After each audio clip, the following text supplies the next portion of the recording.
When winterizing your RV, you need to bypass the water heater so antifreeze does not get into it. The bypass may also need to be turned on for troubleshooting and repairs. So where the heck is your RV's water heater bypass located?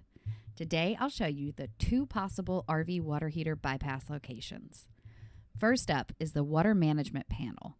If you have a panel that looks like this, the bypass is simply one of these knobs. For example, on this panel, simply turn the red knob to the left to bypass. If the knobs match the winterizing setting for your panel, the bypass should be turned on. On RVs without a water management panel, the bypass valves are located on the back of the water heater. If you don't know where your water heater is located, simply look for the access panel on the exterior of your RV. Ours is just to the left of our door, and if I follow that inside, it leads me under the kitchen cabinets. After removing the access panel in the cabinet, I can see the back of the water heater.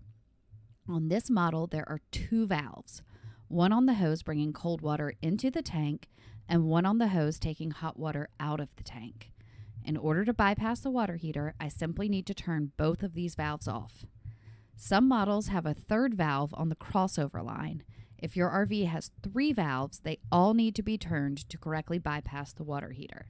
Happy camping!